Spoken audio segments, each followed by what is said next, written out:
ভাইরা, আপনারা তো কাজ চাচ্ছিলেন, কাজ দিদি কাজ দেন কাজ দেন। তা দিদি আপনাদের জন্য পুজোর সময় কাজের ব্যবস্থা করেছে, চা বিক্রি করা কাজের ব্যবস্থা করেছে। বুঝতে পেরেছেন? বুঝতে পেরেছেন তো? 26-এর পরে আপনাদের চা বিক্রি করা কাজের ব্যবস্থা করেছে। একটা কেটলি কিনুন আর কয়েকটা মাটির ভাঁড় নিন। ভাইরা, দিদি চা বিক্রি করতে বলছে, কেনে করে। আর দিদি এই ভাতটা নাকি? তা আপনার ভাইপো খাবে তো এতে? এই তো পুজো আসছে সামনে, দেখবেন লোককে দিয়ে কুলোতে পারবেন না। দিদি বলছি, ভাইপো এরকম ডিজাইন কাপ পছন্দ করে তো, না অন্যটা? এইটা সাইজটা এটা তো, সেটাও আবার বলে দিও।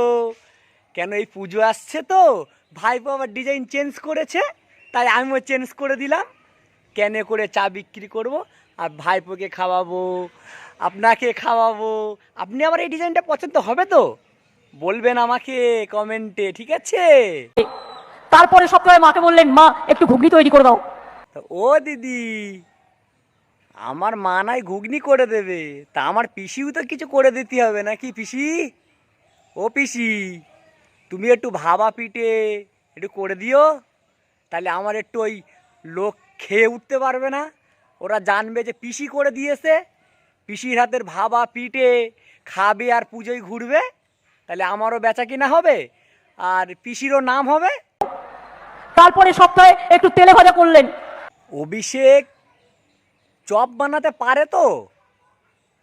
চপ, বেগুনে, তারপরে ফুরুলি ফুরুলি বোম বোম বোম বোম পারে তো বানাতে?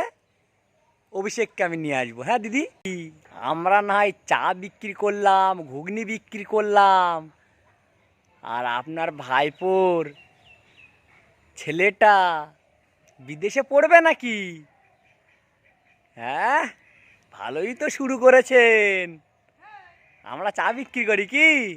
ঠিক আছে, সময় আসলে বুঝিয়ে দেবো চা বিক্রি করা কাকে বলে।